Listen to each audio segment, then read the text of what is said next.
contemporáneas, La Ruptura, que forma parte del programa de actividades de la exposición Vladi, Revolución y Disidencia. Para ello, contamos con la participación de Fernando Gálvez, Juan Carlos Campuzano, Lelia Driven y Lucía del Carmen Sánchez Villanueva, quien moderará este conversatorio. Lucía del Carmen Sánchez Villanueva estudió la licenciatura en Historia de la Facultad de Historia en la Facultad de Filosofía y Letras de la UNAM y es licenciada en Comunicación Social por la UAM Xochimilco, especialista en Historia del Arte y maestra en Estudios del Arte por la Universidad Iberoamericana. Desde 2018 ha participado en el Centro Vladi en el proyecto de digitalización, edición y paleografía y traducción del francés e investigación iconográfica enfocada en los cuadernos de Vladi. Actualmente está adscrita a la Subgerencia de Contenidos Editoriales en el Fondo de Cultura Económica, apoyando en la edición de libros. Bienvenida y le cedemos la palabra. Muchas gracias a todos, bienvenidos a este conversatorio que va a ir sobre Vladi y sus contemporáneos, la generación de la ruptura. Gracias a los invitados aquí presentes. Vamos a empezar este conversatorio con la participación de...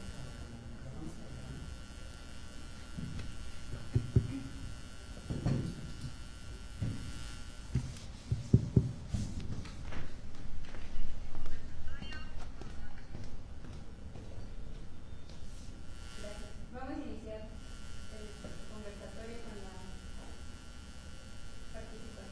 No se oye. Bueno, sí se oye. ¿O sin micrófono? No, con micrófono.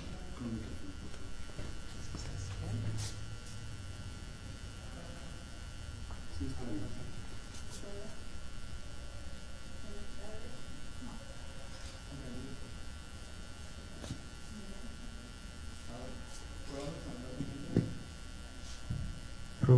Ahí está.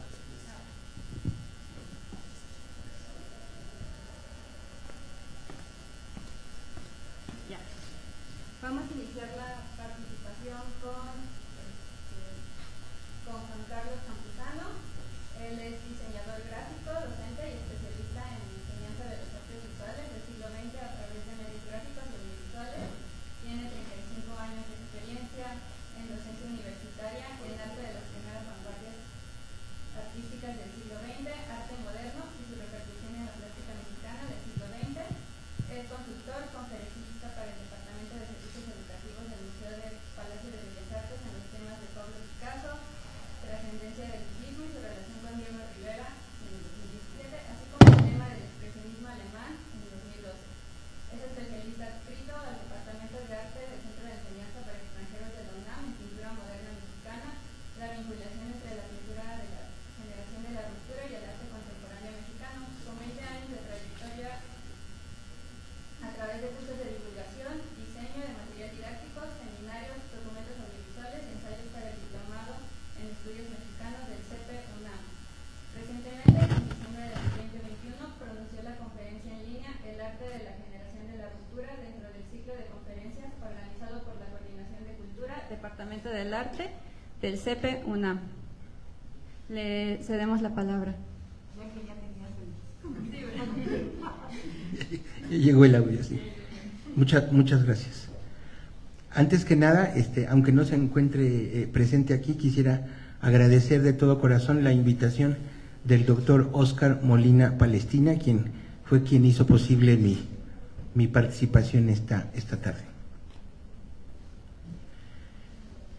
Bien, José Luis Cuevas tenía 19 años, su melena de rockero y su legendaria muñequera de cuero en la mano derecha, cuando se animó a entrar por primera vez a la Galería Price para encarar por primera vez a Vladi, quien junto con Josep Bartolí, dice Cuevas, no digo yo, dice Cuevas, mostraron bastante entusiasmo por los dibujos que llevaba bajo el brazo y que juntos esa tarde planearon una exposición en la Galería Price.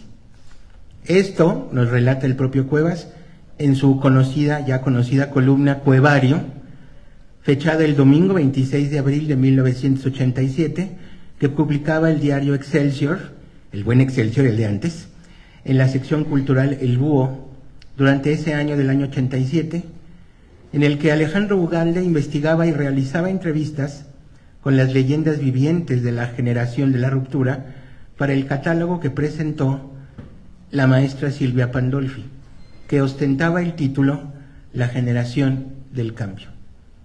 Por alguna extraña razón, los testimonios vivos emitidos después de aquella excelente retrospectiva exploratoria llevada a cabo en el Museo Carrillo Gil por parte de artistas de la generación de la ruptura, rechazaban o rehuían directamente nombrarse parte de la ruptura, o rechazaban que algo se hubiera roto dentro de la plástica mexicana. Comienzo con esta imagen que le escuché al propio José Luis Cuevas. Personalmente comienzo con esta imagen que tengo tan grabada y que reviste tanta importancia personal para mí. Un joven José Luis Cuevas con pinta de músico. Por cierto, cuando lo presentó, dice Cuevas que cuando Vladi lo presentó en la apertura de su exposición en Price, le aumentó un año, dijo que tenía 20 y que tenía pinta de músico. No sé si Vladi tuviera en la mente el concepto de rockero, pero dijo que tenía pinta de músico. Esta imagen que para mí es tan importante, tan entrañable, un muy joven Cuevas sometido al juicio del experimentado Vladimir Kivalchich-Rusakov, presunto patriarca, decano de la así llamada generación de la ruptura. Algunos historiadores del arte mexicano le han asignado a esa jerarquía, principalmente por ser el mayor, como si fuera el hermano mayor de la generación de la ruptura. Vladi, con esa autoridad, encarna la revolución, encarna las múltiples revoluciones. En la plástica, testigo de la historia, catalizador estético de varios procesos del siglo XX que inciden, operan en realidades ideológico-culturales que lo convierten en un agente de revolución de todas las revoluciones, desde una actitud de pensador, cronista, producto de las vanguardias del siglo XX, en el sentido que el profesor Luis Villoro le da al concepto de revolución: conjunto de actividades, valores y sustentos ideológicos que individuos de enorme talento le comunica a la sociedad, en vías de provocar un cambio. Desde el punto de vista del profesor Luis Villoro, los artistas plásticos de la generación de la ruptura pudieron haber anunciado otra revolución al negar el pasado, al darle la espalda al nacionalismo autoritario de México, un arte ajeno a la política, un arte que se niega a la servidumbre propagandística ideológica. Pudieron comunicarle a la sociedad la necesidad de defender la libertad de creación. La historia nos ha demostrado además que la plástica pura, entre comillas, defendida por la generación de la ruptura, nunca estuvo 100% ajena o distante de la política. La propia Galería Price fue el lugar propicio de especulaciones y leyendas en el terreno ideológico, bajo la supervisión del patriarca Vladi.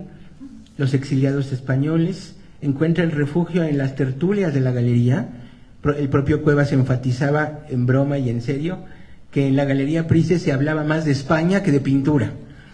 Los artistas que no le van a rendir culto a la Revolución Mexicana, junto con Héctor Javier y el gran Alberto Gironella. Ellos se asumieron como independientes, esa era la bandera de la Galería Price. Se asumieron como independientes, bastión de la resistencia contra la Escuela Mexicana de Pintura, donde se ufanaban con narrativas de veterano en aquellas tertulias de guerra, al confrontar, por ejemplo, aquella leyenda que le enorgullecía tanto al maestro Ramón Gaya, aquella anécdota en la que Ramón Gaya confrontó a Diego Rivera y presumía cómo Diego Rivera lo había descalificado diciendo: este Ramón Gaya ni Goya ni gallo. Palabras de Diego Rivera. Cuevas cierra este argumento en su columna de Excelsior con la siguiente frase: el nacionalismo furioso de los pintores mexicanos aísla a los maestros españoles. ¿Acaso el arte nuevo, formalista, de la plástica pura, perteneciente a los artistas de ruptura, estaba renunciando completamente a configurar otro rostro de la revolución social?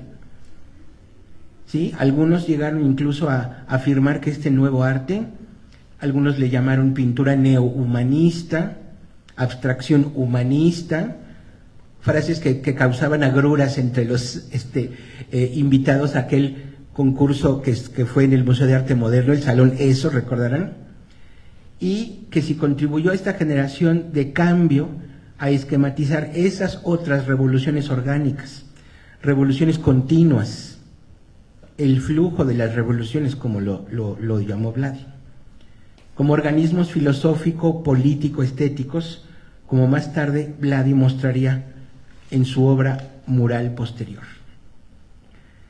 Se podía seguir sirviendo a las revoluciones bajo un compromiso de registrar la historia, simplemente registrar la historia, en un periodo de crisis y decadencia del muralismo mexicano. Es inevitable entonces preguntarnos por la existencia de algo así, especulando, algo así como un muralismo de ruptura. Podríamos hablar de que existe un muralismo de ruptura, lo pongo en comillas.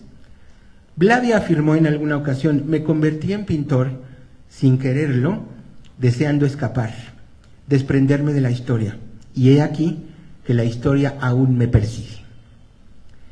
El sabio maestro Vicente Rojo, cómplice de Vladi, orgulloso cómplice de Vladi, el sabio maestro Vicente Rojo dijo: los rupturistas no tenían una tendencia política definida, salvo la obra de Vladi y mía, dijo Vicente Rojo, no hay ningún trasfondo político detrás de esta llamada pintura nueva o pintura de ruptura. Vladi representa la plataforma intermedia, históricamente sabia y comprometida, entre los antagonismos, extremismos, maniqueos de esta Guerra Fría artística de México. El término es de David Fuente, la Guerra Fría artística que se dio en México.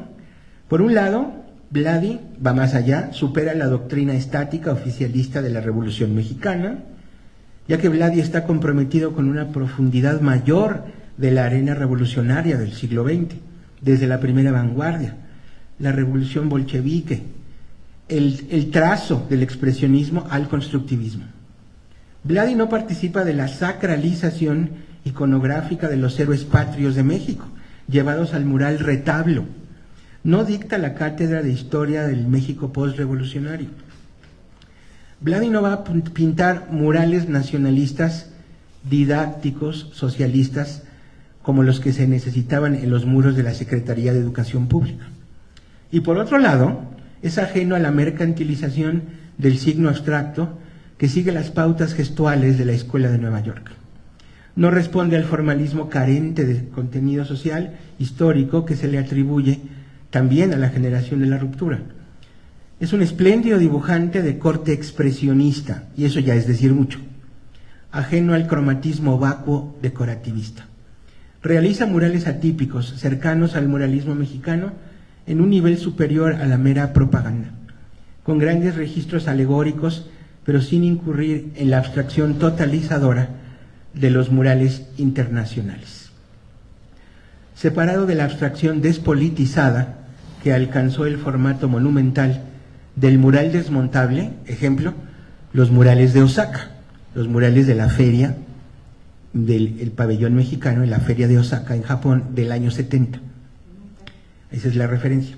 Separado de la abstracción despolitizada que alcanzó el formato monumental del mural desmontable de la feria de Osaka, al margen de eso, que la historiadora del arte Mary Kay Coffey llamó la segunda generación de muralistas mexicanos de corte humanista y existencial. Ese es el término de la investigadora Mary Kay Coffey. Y pone como ejemplo a González Camarena. ¿Acaso los murales menores, neohumanistas, cargados de ejercicios de abstracción, habían conseguido borrar, erradicar el realismo social? ¿Habían podido destruir la descripción didáctica de la historia con o sin el financiamiento directo de la Organización de Estados Americanos a través de la Unión Panamericana de Washington. ¿Acaso se pudo borrar el comunismo que hacía Diego Rivera, que eso les preocupaba a los norteamericanos? El mural desmontable de media y alta abstracción como embajador de la transición rupturista de México, eso parecía parte de la agenda del funcionario Fernando Gamboa, quien destinó y decidió quién iba a llenar los espacios del pabellón mexicano de la Feria de Osaka. Al designar una narrativa de supuesta denuncia contra la deshumanización de la tecnología en la sala de murales del pabellón mexicano, montada en 1970 en Osaka, Japón. Nada más ajeno e inapropiado a la práctica de la abstracción absoluta de Fernando García Ponce y Manuel Felgueres, que un decreto impuesto de narrativa dramatizada dentro de un escaparate internacional. Pero ahí figuraron, ahí se montaron y ahí estuvo Vladi, y eso se puede comprobar.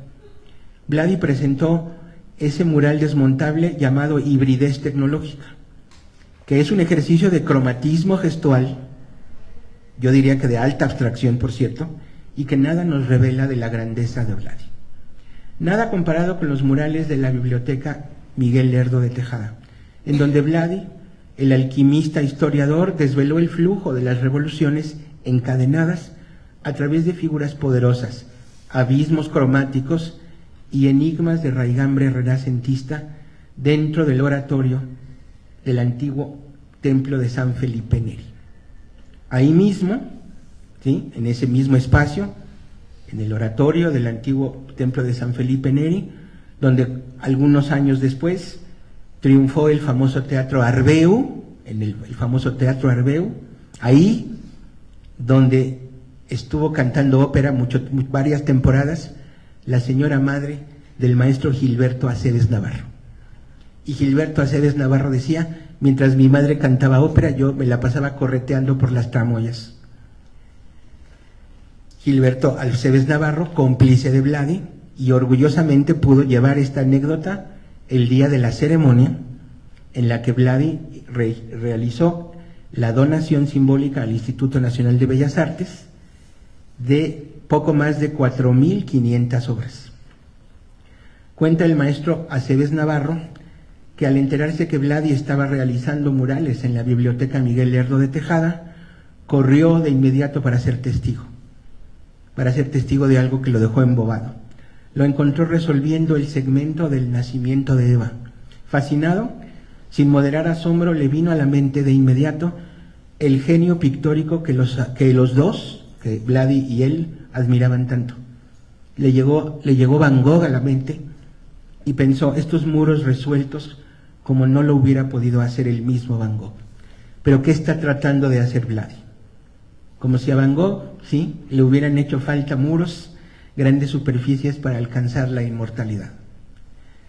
Pero Vladi lo había logrado. El salto cuántico desde el expresionismo hasta la atmósfera envolvente del flujo de la historia, un mural ambiente para agitar el tornado de todas las revoluciones.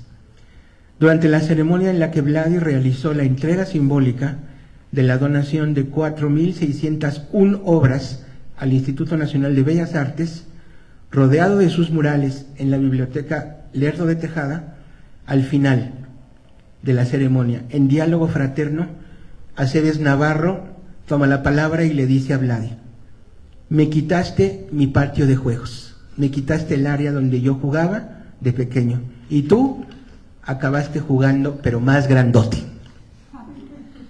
Con afectuosa humildad, Vladi voltea y le contesta: se hace lo que se puede.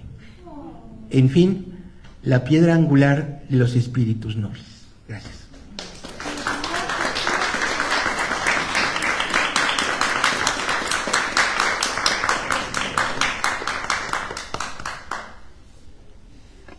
Muchas gracias. Ahora continuamos con la participación de Lelia Driven. Lelia Driven ha ejercido la crítica de arte durante más de 40 años y sigue haciéndolo. Se inició en el suplemento cultural Sábado del periódico 1+1 y en la revista Espacios que editaba el Museo del Arte Moderno de México. Fue colaboradora de múltiples publicaciones como la revista Vuelta, La Jornada Semanal y Letras Libres. Es autora de varias obras, entre las que destacan La generación de la ruptura y sus antecedentes, publicada por el Fondo de Cultura Económica, gran libro, en 2013, donde asigna a Vladi el lugar que le corresponde en la historia del arte de México.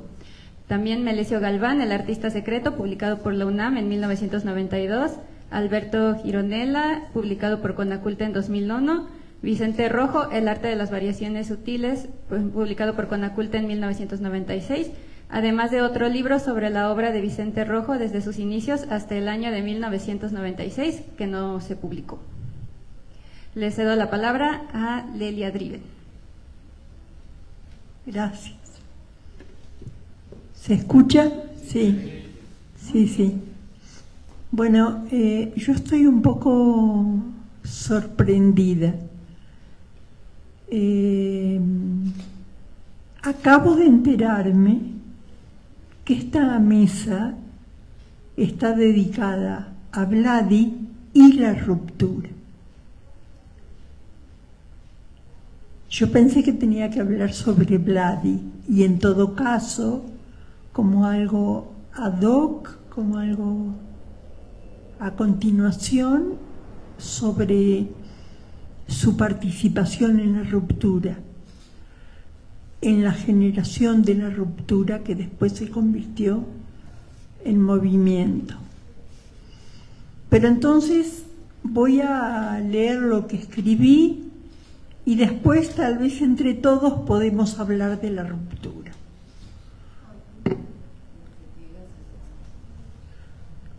En noviembre del año 2000, 5 años antes de su muerte, el Museo de Arte Moderno de la Ciudad de México presentó, ¿se oye bien? Sí.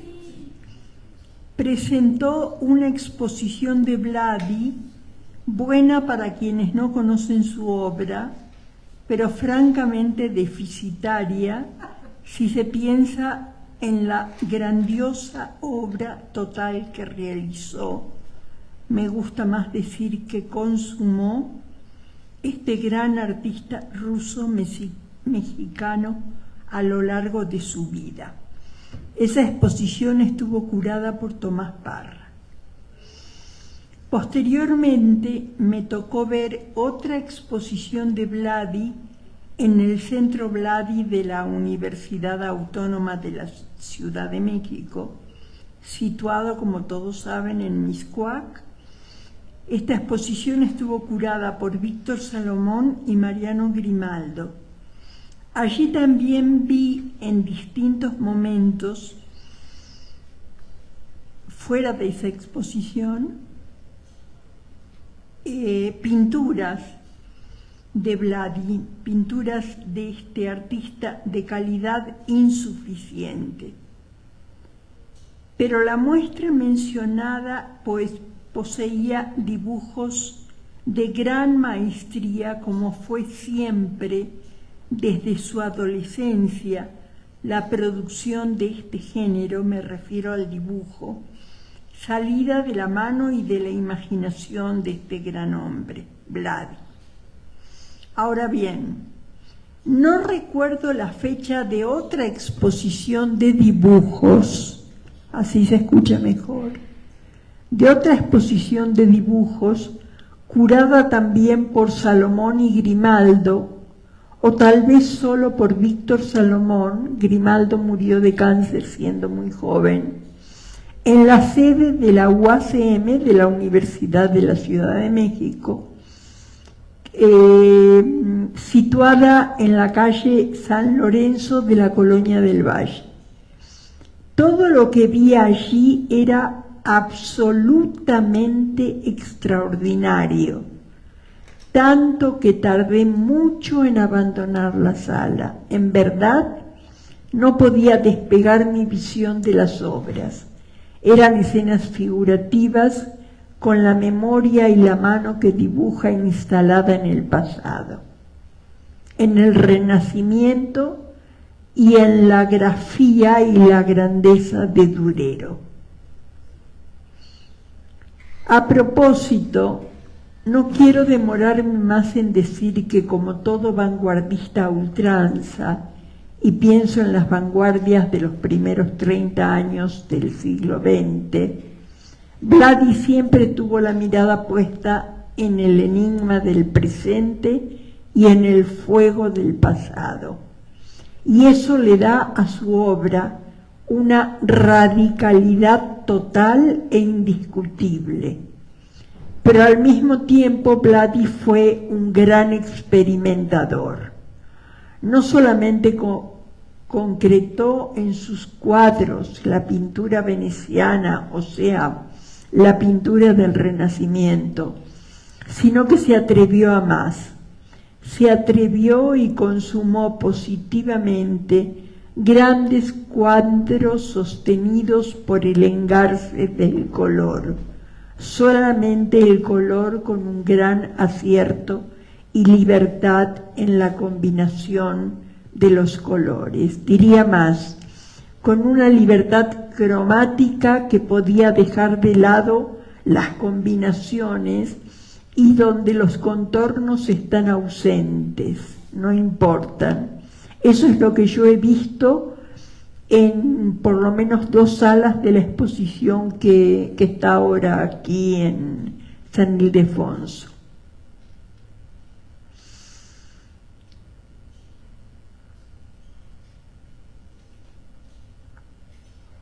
Y donde los contornos están ausentes. Esa ausencia de contornos, ese quedarse en la pintura misma, en la extensión de la pintura, le da al cuadro la imagen de una levedad total, como si temblara y como si aseverara: esto soy yo, indiscutiblemente yo, les guste o no les guste. Esto a mí me provoca sensaciones encontradas, algo así como salir presurosamente de la sala de exposición y al mismo tiempo quedarme con la mirada fija en cada cuadro. Repito, aunque parezca insistente, Vladi echa el resto en cada obra y pinta con un arrojo y una libertad total. Y en sus telas hay tanta epicidad como misterio. Vayamos un poco a la biografía de Vladi. Vladimir Kivalchich nació en Petrogrado, ya dijimos, en 1920, después llamada Leningrado. Su padre, Víctor Serge, comenzó siendo anarquista y después, desde los comienzos del estalinismo y quizás desde antes, fue trotskista para afirmarse posteriormente como libertario. Liuba, la madre de Vladi, pertenecía a una familia judía cuyo apellido Yankelevich fue cambiado por Rusakov para evitar los pogroms, aunque ya habían vivido uno. Vladi, desde niño, posee como una muy peculiar arma sus libretas en las que dibuja incesantemente como si buscara un faro, un eje de libertad en medio de las persecuciones sufridas por su familia. Y es que las purgas estalinistas confinan a Serge en Oremburgo, en el límite con los campos de concentración soviéticos, y Liuba y Vladimir consiguen el permiso para acompañar al padre y esposo. La libreta y los dibujos insertos en ella son tan importantes como su respiración. Vladi le contó a Jean-Guy Rens, su biógrafo, que en aquel terrible momento dibujaba cosas que entretuvieran a su madre enferma, presa de la psicosis. Y cuando Liuba se embarazó de Janine, su segunda hija, él sintió que este pequeño vástago, su hermanita o hermanito, calmaría la locura de su madre.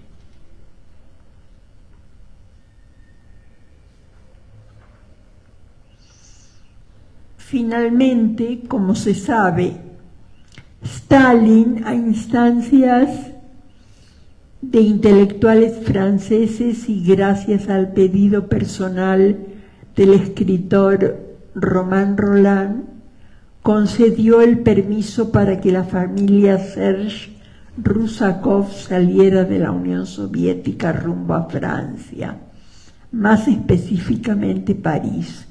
En sus diarios, recopilados minuciosamente por Claudio Albertani, Víctor Serge detalla las cruentas y masivas persecuciones a muerte ejecutadas por Stalin contra los enemigos del régimen. Yo tuve una experiencia personal con esto. En un momento dado tuve que detener la lectura de los diarios de Serge, compilados excelentemente por Claudio, porque no podía soportar la cantidad impresionante de gente que moría, que se sabía que moría y moría y moría y moría bajo las purgas stalinistas. En París, Liuba es internada en un hospital psiquiátrico y la pequeña Janine pasa al cuidado de una familia amiga.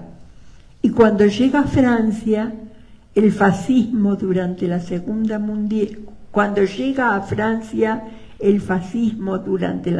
Guerra Mundial, Víctor y Vladi tienen que escapar cruzando el Atlántico rumbo a Cuba, la Martinica y finalmente a México.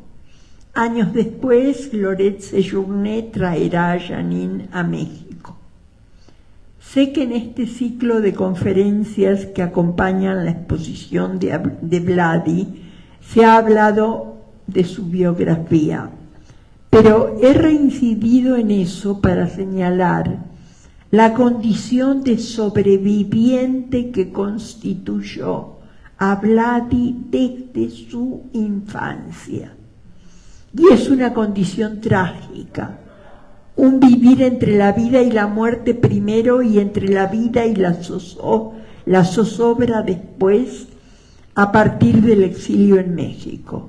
Aunque México, país dotado de una especial capacidad y calidez para albergar exilios, los recibió muy bien. Un perseguido político del tamaño de Serge solo podía encontrar cierta paz, no la paz total, y eso seguramente incidía en Vladi. Y cómo no, si desde que llegó se sintió deslumbrado por los murales de Diego Rivera en el Palacio Nacional, al punto tal que comenzó a hacer copias del mismo. Sin embargo, Diego había recibido a Trotsky y lo había albergado en la Casa Azul que compartía con Frida. Y cuando Vladi y Serge llegaron sin ocultar su condición trotskista, Diego, con sus típicas declinaciones, por decirlo con una palabra tibia, y oportunismo frente a la política, estaba tratando de reafiliarse al Partido Comunista Mexicano, es decir, al Partido Comunista Mexicano de carácter stalinista, y derivó a Vladi con Juan O'Gorman. Pero antes de eso, Vladi supo apreciar en toda su dimensión el mural de Orozco en el Palacio de Bellas Artes, y también este pintor, con su carácter hosco y solitario, lo rechazó como alumno, lo toleró en realidad en el espacio en el que estaba pintando. Mientras tanto, Vladi nunca abandonó sus cuadernos de dibujo, en los que también escribía, pero sobre todo dibujaba. Alguna vez Vladi llegó a decir: mi madre se escapó en la locura, yo me escapé en el dibujo. Y quien le abrió el camino de la pintura fue ni más ni menos que Van Gogh. Una magnífica forma de comenzar, ¿verdad? Y pronto, muy pronto, por cierto, en un viaje a Aix-en-Provence, en Francia, descubrió a Cézanne, pero antes se interesó en los grandes románticos franceses, Géricault y Delacroix, y también por David. David, el pintor del decadente neoclasicismo, que pintó más de una vez a Napoleón Bonaparte. La estadía en París fue importante para la formación artística de Vladimir Kovalchich. Serge, su padre, lo inscribió en una academia de arte y él rechazó esa posibilidad de aprendizaje. El Louvre, en cambio, fue su verdadera escuela. Allí se sintió atraído por Rubens y Rembrandt, entre otros, adquiriendo una cultura visual extraordinaria y alterna con los surrealistas. Retomo la llegada a México.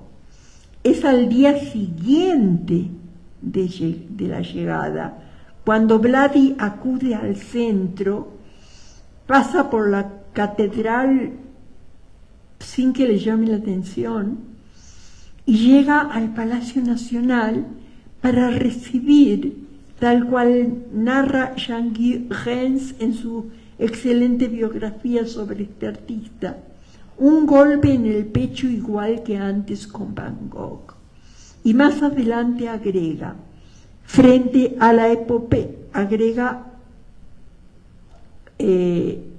Rens, frente a la epopeya del pueblo mexicano, descubre lo que ni el realismo socialista, ni siquiera el surrealismo habían logrado: un arte revolucionario sin dejar de estar profundamente impregnado de cultura clásica, desde el Renacimiento italiano hasta el cubismo francés.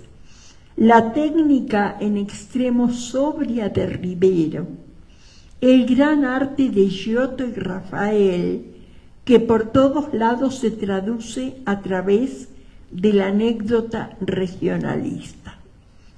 Hasta aquí pude llegar con el texto. Ahora hay una pausa, no sé si larga o corta, pero quiero decir que antes hablé de la pasión con la que trabajaba Vladi.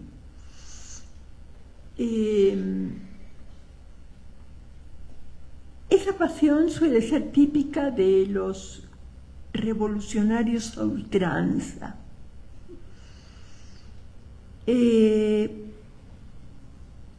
Vladi fue un hombre comprometido, un revolucionario desde niño. Su arma, como dije antes, eran sus dibujos. Su padre fue un opositor al estalinismo, fue un combatiente. Y Vladi recibió todo eso en el seno de su familia, también la inestabilidad de la madre. Vladi no podía trabajar si no era en el filo de la navaja, porque su personalidad, su constitución como hombre, como ser humano, era la de un sobreviviente de los fracasos de la gran aventura marxista-leninista que fracasó, como todos sabemos, en todos los lugares donde se consumó. Por eso, Vladi pudo ponerse al frente de un movimiento como la ruptura, que pretendía barrer con 20, 30 años de pintura indigenista. No olvidemos que, como yo digo en el libro sobre la ruptura que tengo aquí y que también está acá, no olvidemos que la primera vanguardia en México, coincidente y con muchas contradicciones con la vanguardia internacional, con la gran vanguardia internacional que fue la de los primeros 30 y tantos años del siglo XX, fue el muralismo. Fueron los tres grandes. Sus seguidores persistieron en las órdenes de Rivera y Siqueiros. Había que pintar al indígena, había que pintar la situación social de los indígenas en México. Había que pintar la Revolución Mexicana, había que pintar las grandes revoluciones de la historia.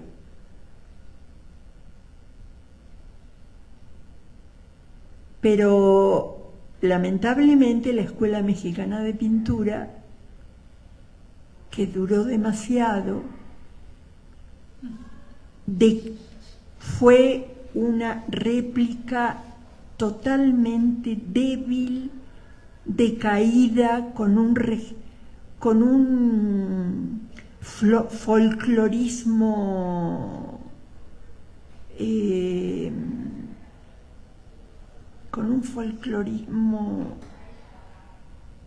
¿cómo diría? Pedestre, muy elemental, de lo que fue la gran gesta muralista. Muchos otros pintaron murales, pero el verdadero movimiento de vanguardia fueron tres artistas y los increíbles murales que esos artistas pintaron acá en Guadalajara, en fin.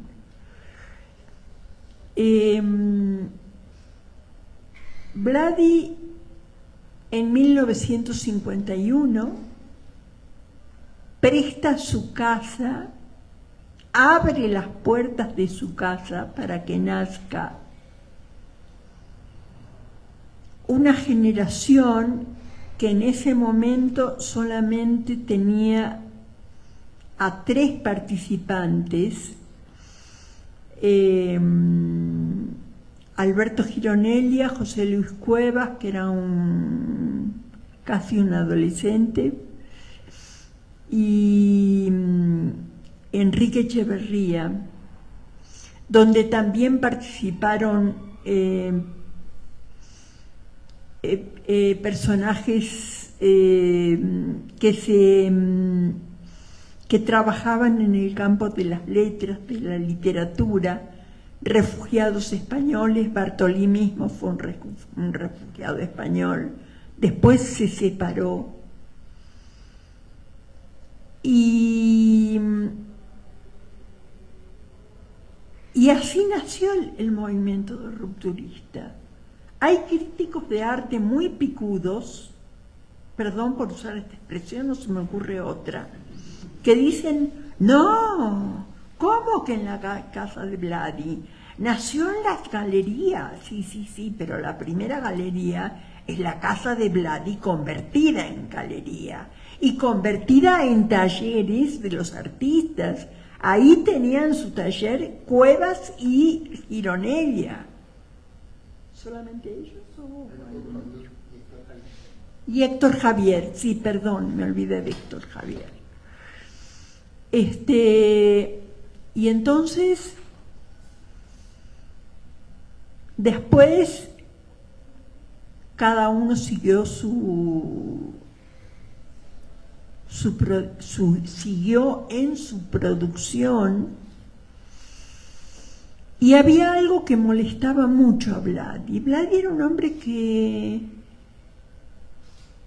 no sabía callar,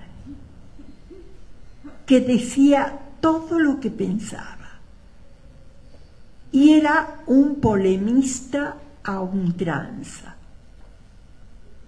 un hombre muy polémico. No toleraba la falta de militancia de los miembros de la generación de la ruptura. No toleraba la falta de discusiones políticas. Y claro, si él había nacido en el seno de una familia revolucionaria a ultranza, porque Stalin no fue un revolucionario, fue un asesino. Lenin enfermó en el año 24 o 25, murió en el 24, en 1924, 1925, y no pudo seguir dirigiendo esa revolución que había comenzado en 1917 en la Unión Soviética.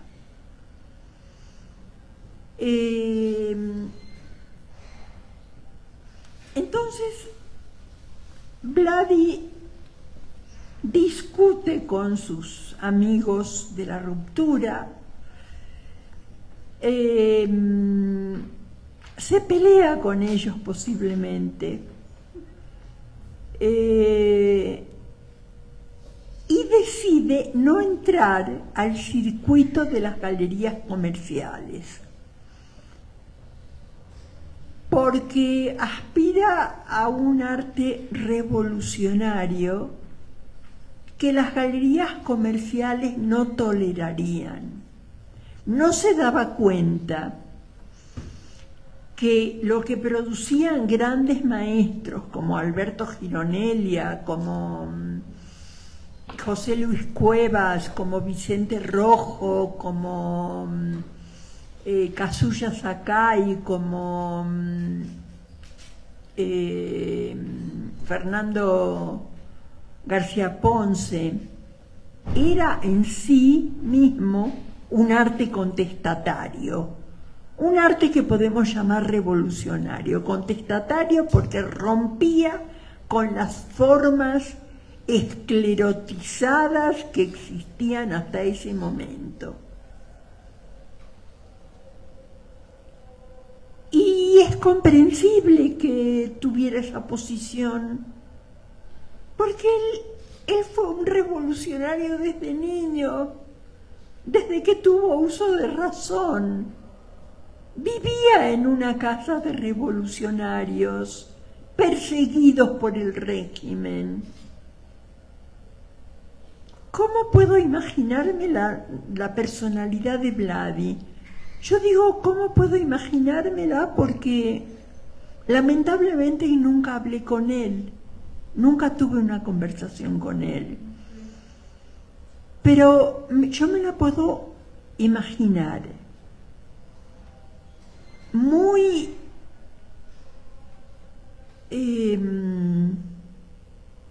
sólida como una roca y al mismo tiempo muy... no me sale la palabra. Hay una palabra que lo define. Muy hipersensible, muy quebrada por la vida de sufrimiento que lo constituyó.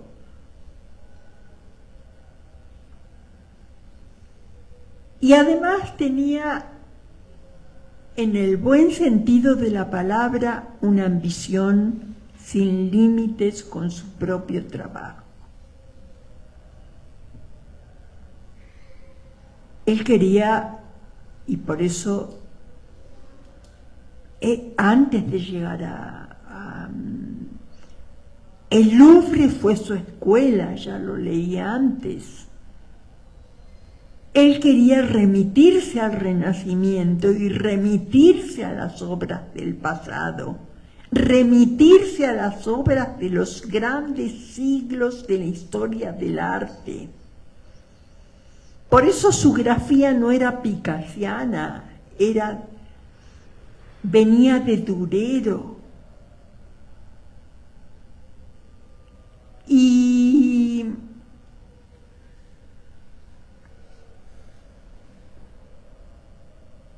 Y persiguió siempre eso, la gran obra, y la consiguió. Vaya si la consiguió. La consiguió hasta el exceso. Porque eso es el exceso, bien entendido, es la Biblioteca Lerdo de Tejada. El exceso bien comprendido está en la exposición que brillantemente curaron los curadores, cuyos nombres ya conocemos, de esta exposición que está acá en San Ildefonso. Y bueno, acompañado por Isabel, pudo concretar eso.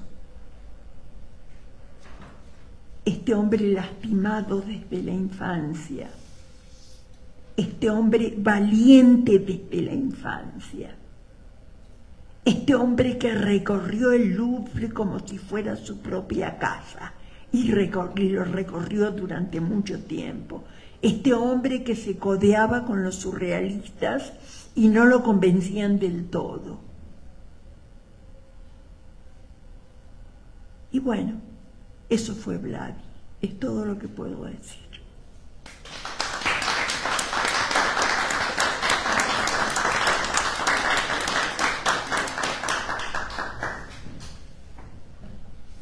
Muchísimas gracias. Ahora seguimos con la participación de Fernando Gálvez. Él es escritor, periodista, curador y crítico de arte. En 1995 obtuvo una beca del Centro Mexicano de Escritores para realizar un grupo de ensayos en torno al arte oaxaqueño, donde destacan sus textos sobre Tamayo y Toledo. En 1999 gana el Premio Nacional para la Crítica de Arte Luis Cardosa y Aragón, convocado por el INBA con ese libro.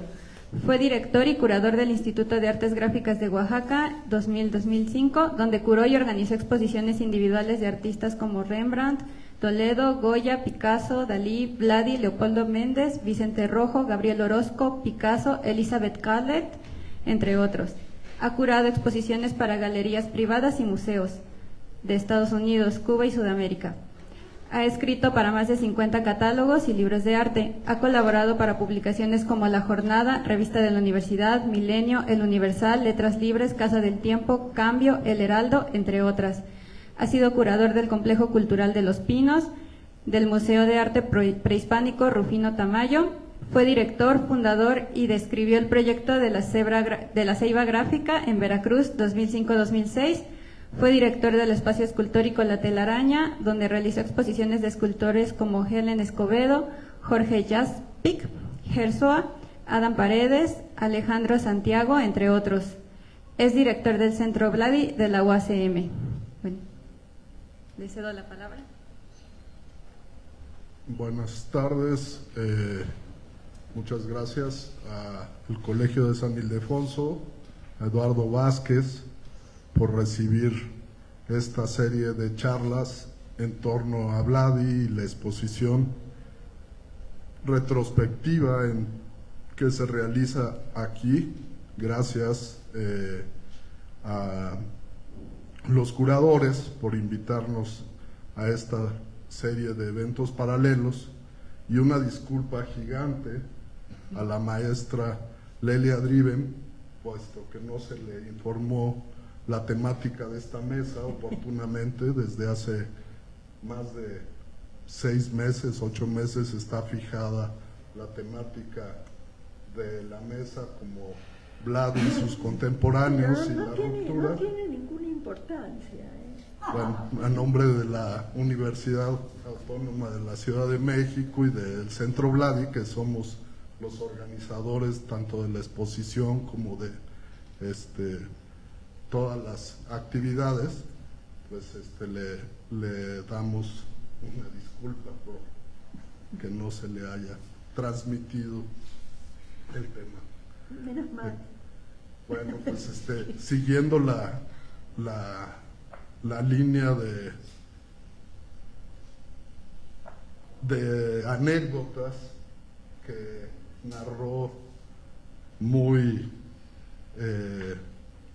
sabrosamente Juan Carlos, sobre todo ese instante increíble en el que Vladi dona su obra al pueblo de México a través de el IMBA, y en la que está el maestro Aceves Navarro así reclamándole que le haya quitado el patio de sus juegos en la infancia para haber pintado los murales y apoderarse de ese espacio con las ideas, las pinturas, los trazos, la técnica magistral. A mí me devolvió el patio porque pues mi primer gran enfrentamiento con la pintura pues fue ver a Vladi pintar los murales cuando yo tenía aproximadamente 6 años, y desde entonces pues hay una pues afinidad, una búsqueda continua por entablar un diálogo creativo con la obra de los grandes artistas, y tuve la oportunidad también de estar con Vladi conversando cuando hizo su primer donación, que fue previa a esta donación ya del conjunto de su obra final, y que fue pues una donación de todos sus grabados para el maestro Francisco Toledo y el Instituto de Artes Gráficas de Oaxaca. Francisco Toledo era la otra punta del movimiento de ruptura, ya que era el más joven y también estuvo, pues digamos, aparte del grupo, primero porque ni siquiera estaba en 1952 cuando fundan la Galería Pris, Vladi, Gironella y Héctor Javier, y luego invitan a Cuevas, pues no estaba ni siquiera en México, era la época en que todavía él estaba estudiando y vivía en Oaxaca, ¿no? Y en segundo lugar, porque curiosamente hay una serie de afinidades entre estos dos extremos, el mayor y el menor, en esa línea maravillosa que menciona la maestra Lelia Driven. Si uno ve el dibujo de Vladi, que no es continuo, sino que va realizando requiebres, como si fuera las ondas de un río, como si fuera el movimiento para darle mayor vitalidad a los cuerpos, a los objetos y animarlos, hay en ello una afinidad estética que además me tocó conversar a ambos maestros cuando le hicimos su retrospectiva gráfica en el Yago.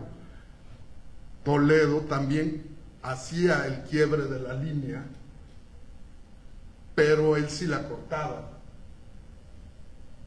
Pero su intención, la intención de ambos, era vitalizar el dibujo, hacer que tuviera una vibración, ya fuese en ambos casos que hicieron muchísimos trabajos en torno del erotismo, que la línea transmitiera ese intercambio de sensaciones, sentidos, pensamientos, amor, todo eso que pasa cuando se tocan las pieles, se engarzan los cuerpos, se besan, se animan. Los dibujos, los grabados de Vladi, de Francisco Toledo, tienen esa cualidad, ¿no? Que se vuelven esos juegos de la línea, si bien ambos se nutren de Durero, efectivamente es un referente puntual para ambos, ¿no? Al grado de que Toledo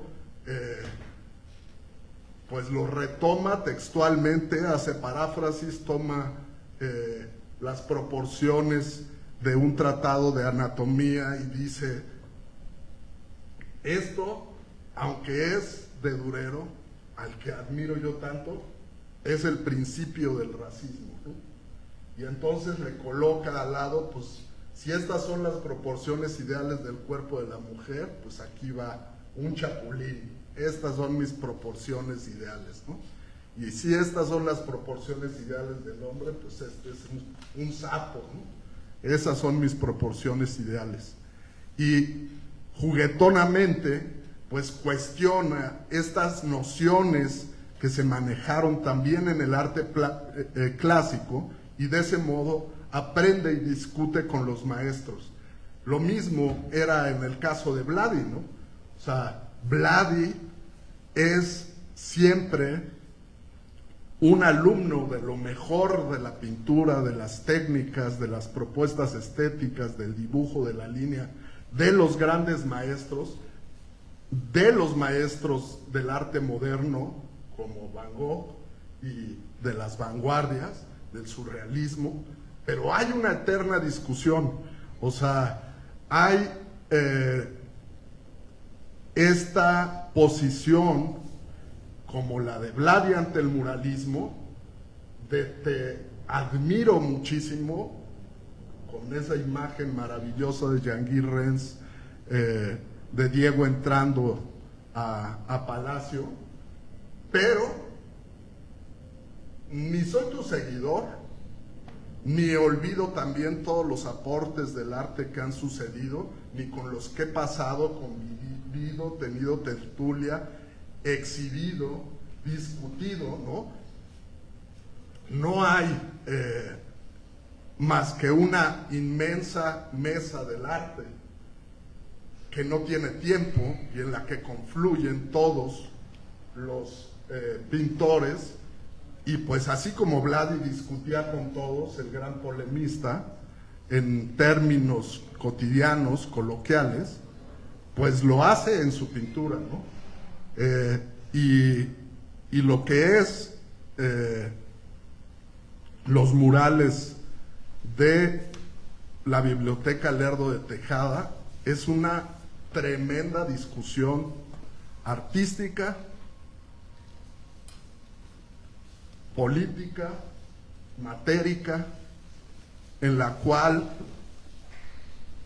todos los referentes de Vladi reinventan de un modo extraordinario el muralismo, y por ello es que Eduardo Vázquez, director de San Ildefonso, piensa que es muy adecuado que sea Vladi quien esté exponiendo en los 100 años del muralismo como una salida posible después de la aburrida, tediosa, fatal y asquerosa repetición de íconos, técnicas, temas que son los muros de la Escuela Mexicana de Pintura, ¿no? Y bueno, el muralismo no son solamente los murales de los tres grandes, ahí, pues aquí mismo, antes que aparecieran en escena Siqueiros y Orozco, pues estaban también en este edificio Jean Charlotte, estaban en este edificio Fermín Revueltas, estaba mucho de la potencia del muralismo, pues nace aquí con ese grupo que no son todavía los tres grandes, y que me atrevo a decir que pues tanto los murales de Revueltas, Fernández Leal y Charlot son más poderosos que la creación, que el primero de Diego. Creo que tienen todavía más fuerza. El primero de Diego todavía está buscando un lenguaje renovado para ese renacimiento mexicano que les planteaba Vasconcelos.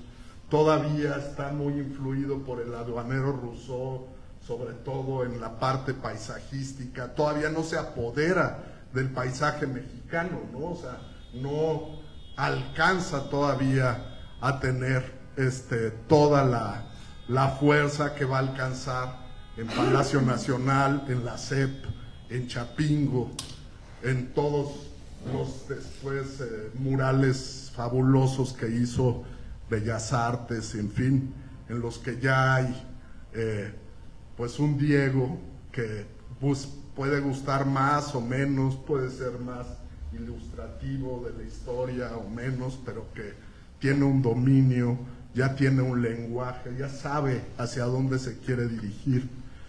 Los murales obviamente de Cortés, que también estudió de la casa del Palacio de Cortés en Cuernavaca, que Vladi también estudió muchísimo, ¿no? Ahora coincido totalmente con lo que la maestra y la muestra plantean de que el Vladi es un sobreviviente. Vladi nos dijo un día, ¿ya vieron cómo suena estas dos palabras? Sicarios, siqueiros.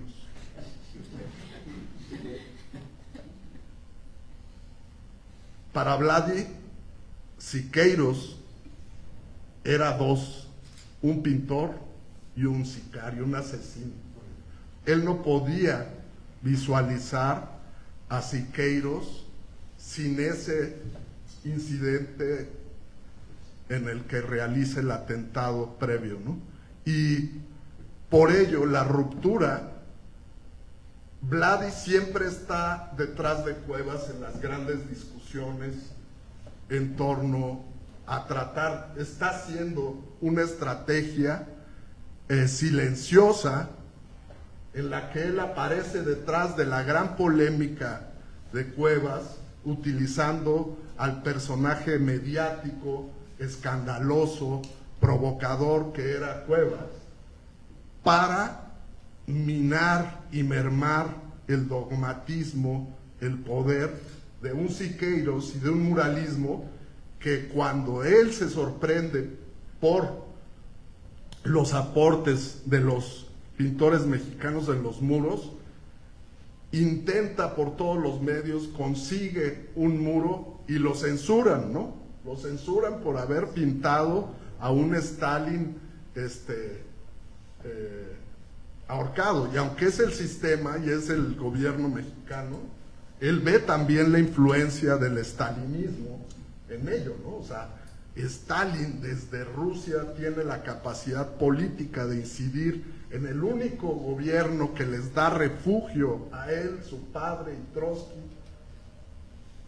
y su mano aplasta su primer propuesta muralística, haya sido buena, no sabemos qué tan interesante era un joven, ¿no?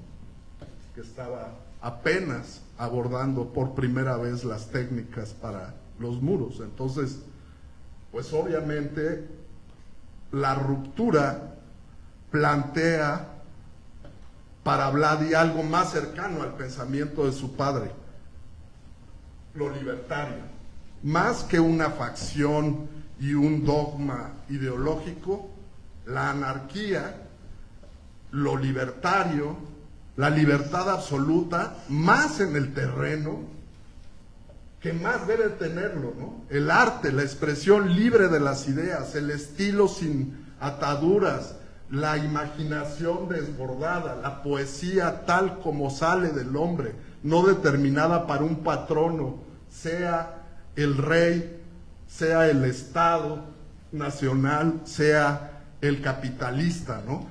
Por eso él no se sentía cómodo en ningún lado.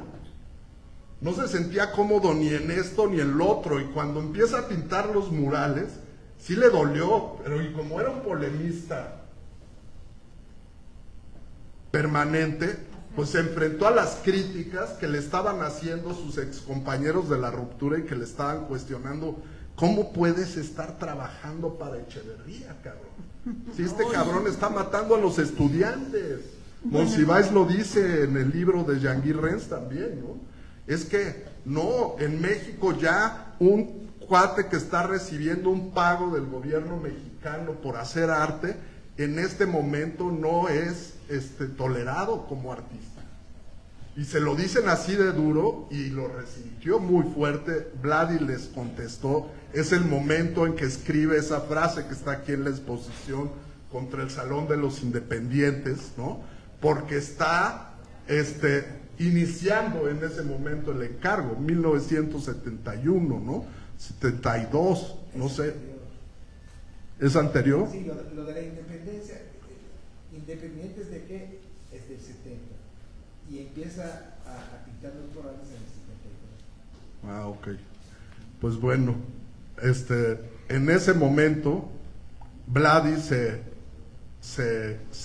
distancia de la ruptura, ¿no? O sea, es en el momento en que lo empiezan a cuestionar, no solamente los artistas, sino el brazo de escritores, porque cuando ellos abren la Galería Pris o Price, al mismo tiempo está la imprenta Madero, donde trabajaba Vicente Rojo, en la calle de Amberes, muy cerca de la calle de Londres, y entonces se cambia el polo cultural de la ciudad hacia lo que es la zona rosa, bautizada por José Luis Cuevas como zona rosa, en contraste de los muralistas que eran la Escuela Mexicana de Pintura, la zona roja. Ese era el juego, ¿no? El juego que también es cuando pinta el mural efímero José Luis Cuevas en 1968, sale después de ello, casi de inmediato, corriendo a ver a Vladi, que estaba viviendo en Nueva York, y que en Nueva York se ponen a dibujar una serie de libretas juntos, que son libretas de Vladi, que están en el Centro Vladi ahorita expuestas bajo el mismo título que esta mesa de Vladi y sus contemporáneos. Y lo primero que dibuja Cuevas es una caricatura del muralismo. Hasta arriba pone en una cruz a Orozco, después a Diego Rivera, luego a Siqueiros, y abajo se agrega él, porque ya es muralista, ya hizo el mural efímero, ¿no? En este anuncio publicitario en una azotea de un edificio de la zona rosa. Entonces, eso están jugando, ¿no? En el momento en el que Vladi hace la Galería Price con Gironella y Héctor Javier, pues era pues casi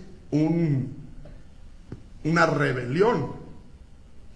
¿Por qué? Porque nada más había una sola galería mexicana, la Galería de Arte Mexicano, y además, exactamente, de Inés Amor, y además, pues había de dos sopas: o estabas en la Galería de Inés Amor o eras contratado por el Estado. No había otro modo de sobrevivencia para un artista. Y Diego Rivera le dictaba las cosas a Inés Amor. Exactamente, era el que elegía quiénes entraban o no al establo de la galería, ¿no? Y por lo tanto, pues en realidad pues solamente había una sopa, ni siquiera dos. Y pues Vladi y estos jóvenes estaban buscando, pues, ¿de dónde vamos a comer? Estos cuates no aceptan nuestra estética, ¿no? Nuestras propuestas, porque dibujamos de forma informalista, o porque nos acercamos al abstraccionismo, o porque jugamos con el color de forma estridente, o porque le damos al dibujo un sesgo ligado a algunas partes de las vanguardias, o de la Bauhaus, o sea, cada uno estaba tomando y nutriéndose o reinventando a los maestros de otra forma, y no nos interesa ahorita pues pintar pues todo, los héroes nacionales, no nos interesa ser libres. Si un día quiero pintar a Zapata lo haré, pero no que me diga Diego Rivera o Siqueiros que lo haga, ¿no? O sea, eso no... Bueno, y Gironella tiene toda la saga zapatista. Sí, y también pintó zapatas Belkin, y también pintó zapatas Vladi. ¿Y qué zapatas? Pero en ese momento lo que querían era la libertad de decidir cuándo hacerlo. No importaba si algún día lo incluyeran en su vocabulario, ¿no? O sea, Vladi no negaba en su vocabulario pues a los héroes de la Revolución Rusa. Lo que negaba era que le dijeran cuándo, cómo y en qué colores casi pintarlo, ¿no? O sea, él quería una libertad estética y una libertad expresiva para él y para el arte. Esa era su lucha.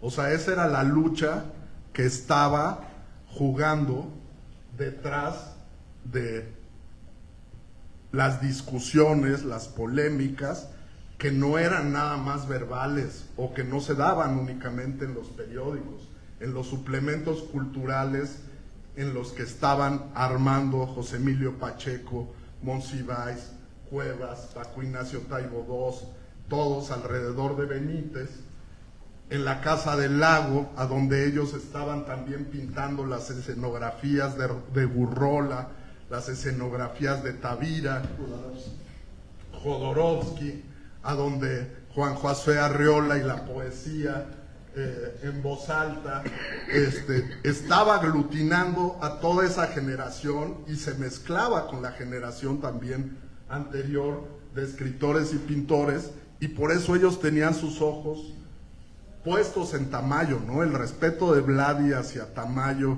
en decenas de apuntes, de textos, es absoluto, ¿no? O sea, siempre se refiere a él como un gran maestro de la técnica, una de las personas que están realizando un lenguaje absolutamente pictórico, con mayor fuerza, a través del color, de las técnicas que utilizaba, de las texturas, las tierras, las transparencias.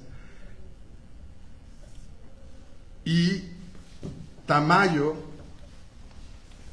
era el primer disidente visible porque era el más fuerte, no porque fuera el único, ¿no? O sea, porque estaban otros tantos también, como Soriano, como Mérida, como... Pero Tamayo era el que escribía, libró una lucha en los periódicos con Diego terrible hasta que llegaron a un acuerdo. Sí. Entonces Raquel Tibol después justificó su acercamiento a Tamayo. Yo digo que lo justificó porque ya antes lo había hecho Rivera. Sí, y al mismo tiempo Tamayo no dejaba el mexicanismo. O sea, era una salida vanguardista con una gran raigambre y no le podían contestar porque él les decía, pues ustedes los pintan, pero yo soy indígena. Mi mamá es mixteca y mi papá zapoteco, y pues yo mi primer individual la colgué entremezclando un cuadro con una artesanía, un cuadro con un Judas, un cuadro con una artesanía, y mi gran retrospectiva de los 80 años la cierro en el Guggenheim igual. Un cuadro, una pieza prehispánica, una obra de arte popular, un cuadro, una pieza prehispánica, un huipil, un cuadro, y eso pues era algo que no pudo nunca la triada del muralismo doblegar, ¿no? Y tuvo la influencia, por ejemplo, para impulsar a estos jóvenes, ¿no? Para decir, pues Fernando García Ponce es un gran artista abstracto y estamos detrás de él, lo apoyamos, y para apoyar ese quiebre con el muralismo desde no solamente sus textos, sino desde el modo como influía también ya con otra nueva generación de gestores culturales en los museos, ¿no? Tamayo tenía la forma de ser parte de los jurados de arte y entonces empezar a ver ganadores a los nuevos artistas, ¿no? Tuvo el modo también pues de empujar, pues por ejemplo a Gamboa para que hiciera esta reunión para los murales de Osaka, ¿no? Y los murales de Osaka a mí me parecen una contestación conjunta del grupo de la ruptura y del propio Tamayo, de Gamboa, de los nuevos de Sala Portugal y todos los nuevos funcionarios que estaban diciendo, pues vamos a impulsar una nueva estética, ¿no? Sí, ahora los murales de Osaka nunca se llegaron a exhibir porque traspasaban el tamaño de la sala. De la sala de México. Del pabellón de México. De todas maneras, ese mural que Vladi pintó para Osaka tiene algo increíble. Bueno, por un lado tiene la mayor parte del cuadro es una enorme abstracción verdaderamente extraordinaria. Y después viene el primer plano del cuadro. El cuadro es mayormente rosa. Yo primero creí que el rosa él lo había puesto provocativamente. Después me enteré que el rosa es el color de Japón. Pero puso un excusado en el primer plano del cuadro. Así de provocador y de contestatario era. ¿Sí? Entonces fue un vanguardista a ultranza. Bueno, las primeras vanguardias del... Perdón, es tu... No, de eso se trata, el diálogo. Son conservadores. Si las primeras vanguardias del siglo XX nacen con tanta fuerza y con tanta capacidad inventiva, es porque el mundo entero se estaba lanzando a través de la Unión Soviética a un cambio radical en las formas de constitución de los estados. Y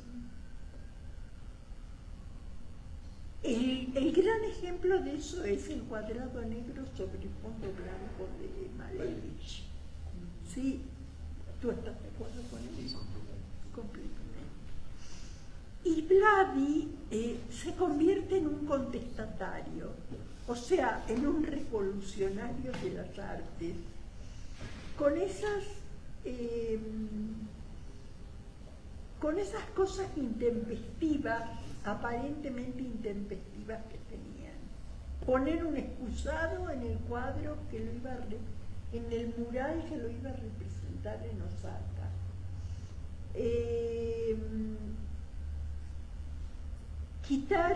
Quitar todos los contornos de las áreas cromáticas de los cuadros.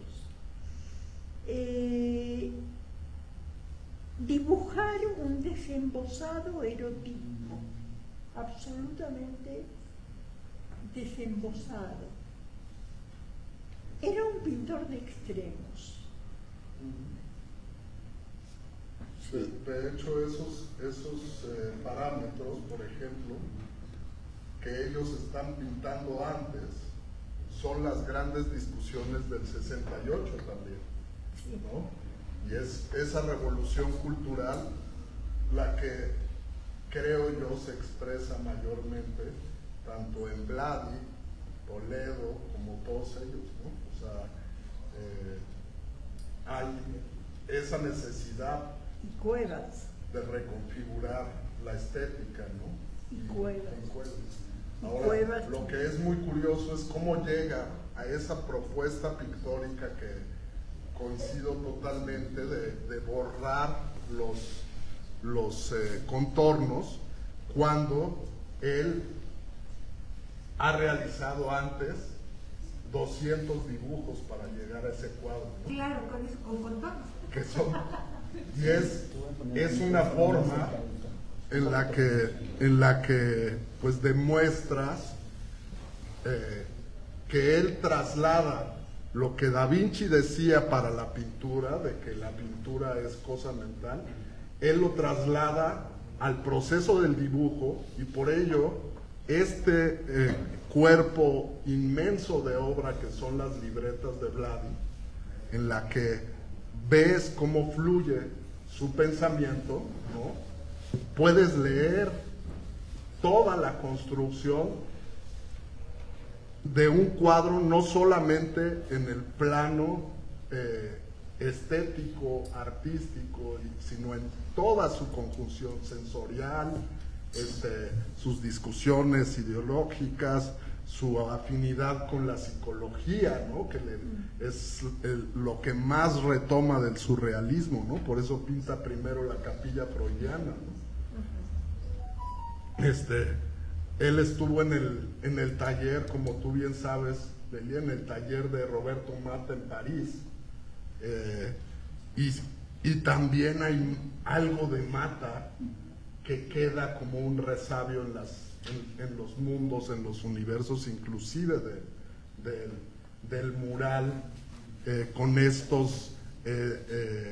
con todos estos polines o vigas de madera flotando y moviéndose a partir de nodos visuales que parecen abstracciones, pero que hacen del mural como una inmensa máquina de revoluciones, ¿no? Una inmensa máquina de movimientos sociales y ideológicos. Entonces, hay una carga muy profunda del surrealismo, creo yo, ¿no? O sea, fue muy amigo acá de Leonora y de Remedios Varo.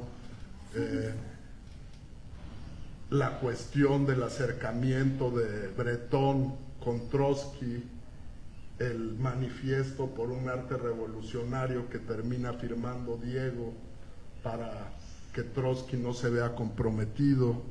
O sea, creo que el viaje en esa huida con Breton en el barco, ¿no? Lévi-Strauss, Con Lévi-Strauss también, sí. Wilfredo Lam, otro surrealista, cuyas formas también creo que... Pero Wilfredo Lam fue más cubista que surrealista.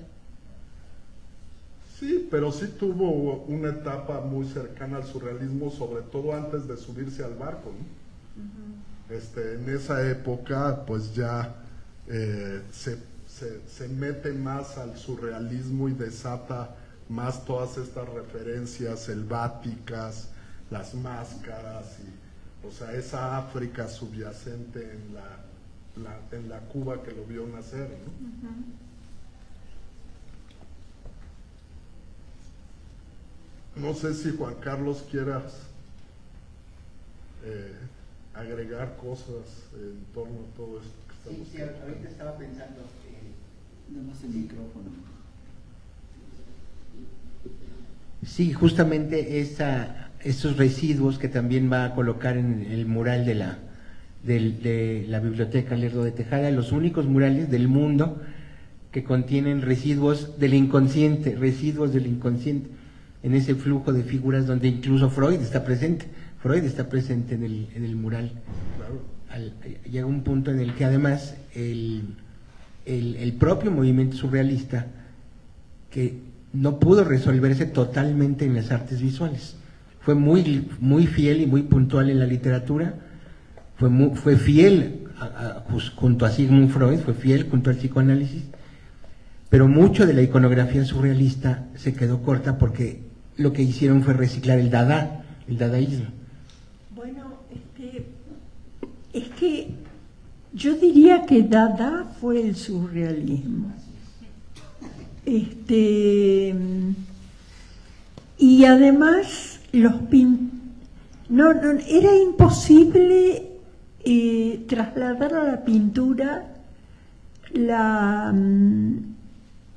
el pensamiento automático de los surrealistas y el fluir de la conciencia, bueno, de Freud.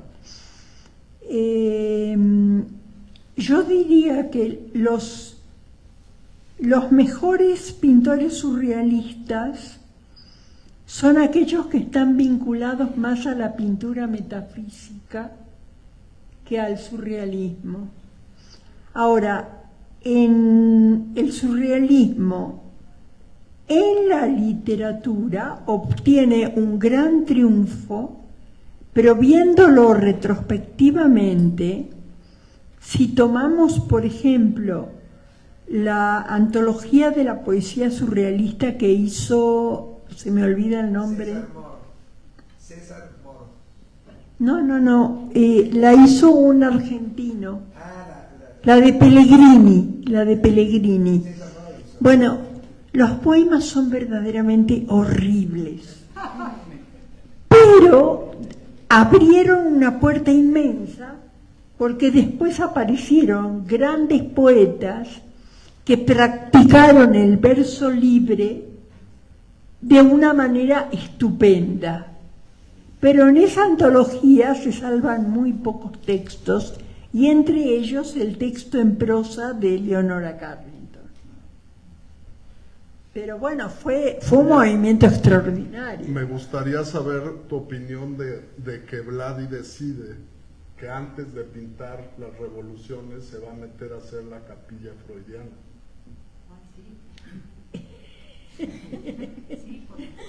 Y bueno, sí, le viene de eso. Fue un tema de contrato. Le dieron primero los lugares. Él consiguió los muros después.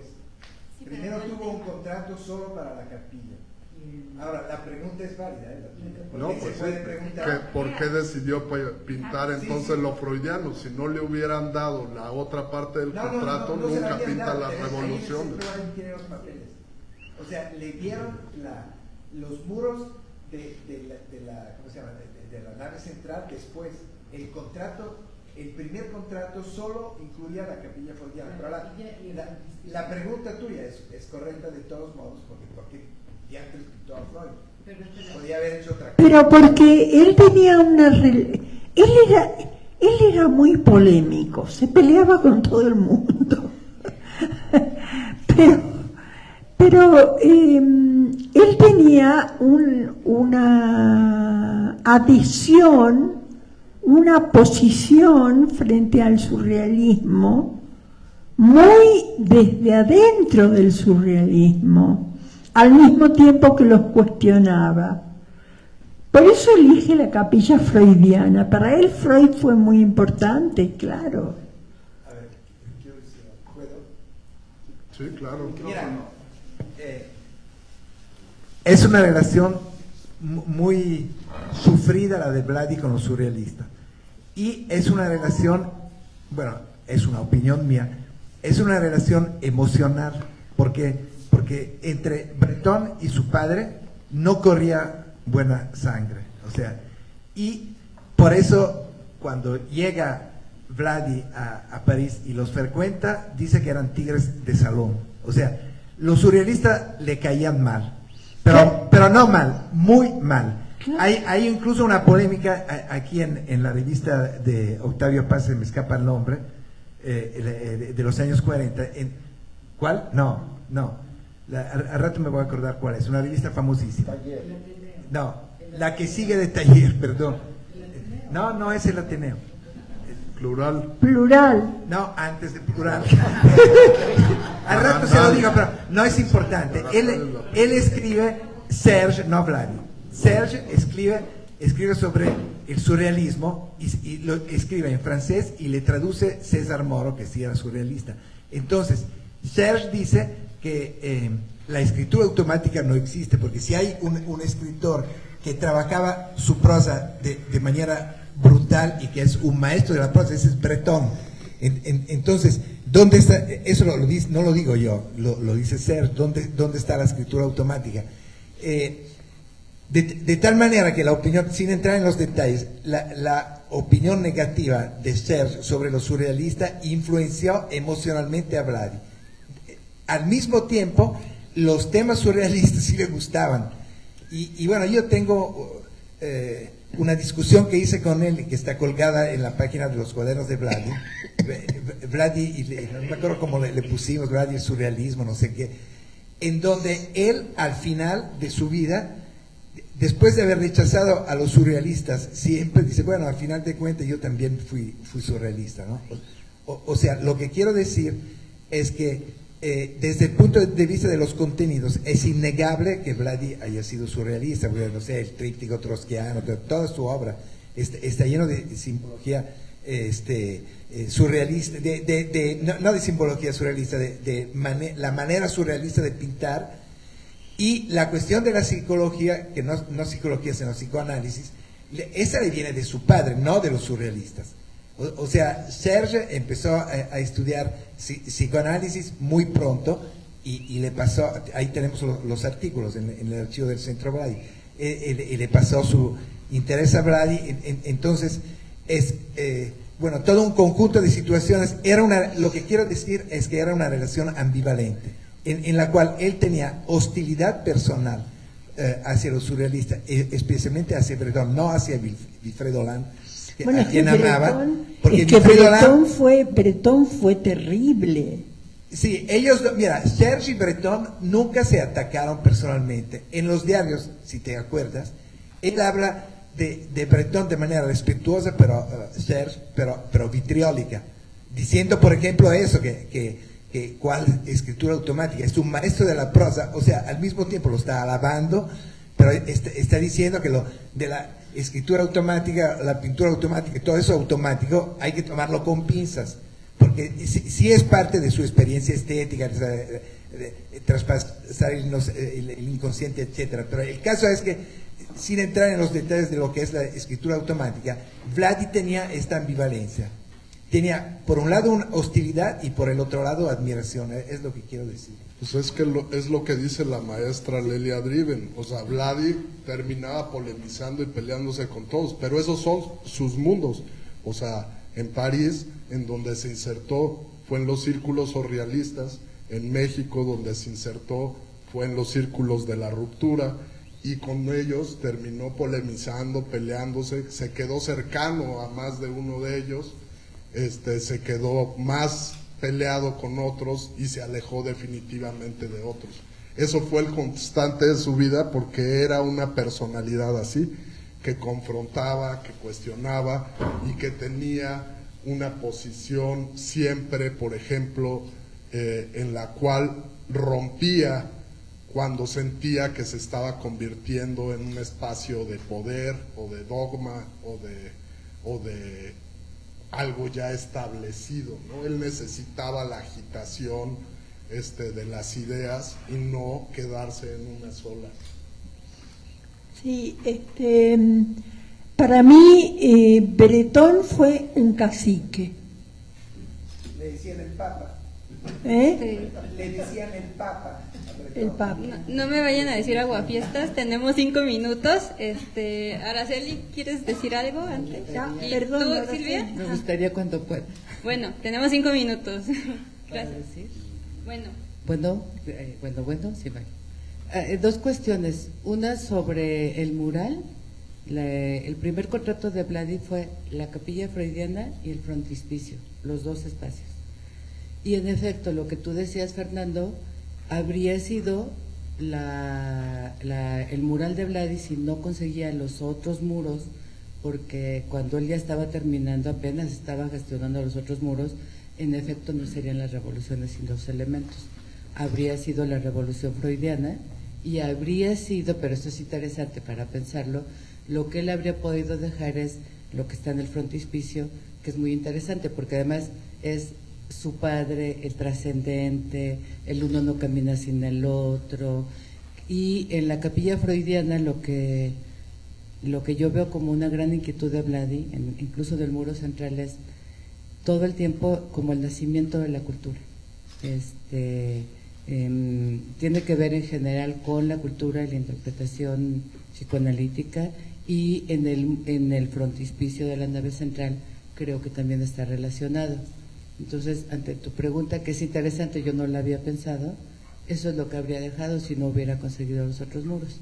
Y luego, en cuanto al surrealismo, yo creo que hay siempre una confusión que siempre se suscita cuando se habla de surrealismo, y ustedes que son profesores, el profesor Juan Carlos, que todavía sigue dando clases en la UNAM, etcétera, es como el malentendido de siempre. Pensar que el surrealismo tiene algo que ver directamente con el psicoanálisis, y no es así. O sea, el mismo Freud nunca reconoció a los surrealistas, ni le causaron interés. No los reconoció, pero no le causaban pero interés. Los surrealistas. Ya, claro, termino. A Freud no le causaron interés y le pareció que no tenía nada que ver con lo que le estaba haciendo. Y creo, eso no estoy tan segura, que ellos tampoco tenían tanto interés de conocer a Freud. Ahí sí no me queda tan claro si ellos querían conocerlo. Pero el tema es que siempre pienso que hay un equívoco, porque ellos dicen, hay que expresar lo primero que se te venga a la cabeza, que es pues la asociación libre. Entonces la idea de la escritura automática, de pintar los sueños, etcétera, tiene que ver con decir lo primero que se te viene a la imaginación y pasarlo sin censura. Lo cual, bueno, pues aún en las sesiones psicoanalíticas en donde tú tratas de decir todo lo que piensas, no sucede. Entonces, pero siempre veo que hay como que la gente piensa, es que es freudiano. No, la capilla freudiana de Vladi yo no la relaciono en ningún sentido con el surrealismo, su opinión sobre el surrealismo, y sin embargo sí creo que Vladi es muy surrealista en muchas obras, y además a mí me encantan esas obras, ¿no? Bueno, sería todo.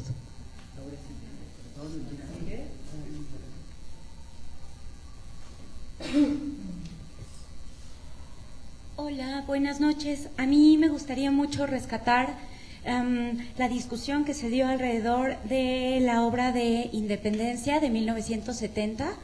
Esta pieza está siendo analizada por el laboratorio de la Universidad Nacional Autónoma de México, y estamos proponiendo una forma de estabilizar la obra, porque esta se resguardó en el MUCA, ¿no? Y tiene una serie de problemas específicos. Se pensó que la leyenda se había perdido, no es el caso, la leyenda estaba resguardada en el estudio de Carlos, pero sí es importante que pensemos desde el horizonte de esta pieza como Vladi efectivamente era un polemista, pero no era un sectario, ¿no?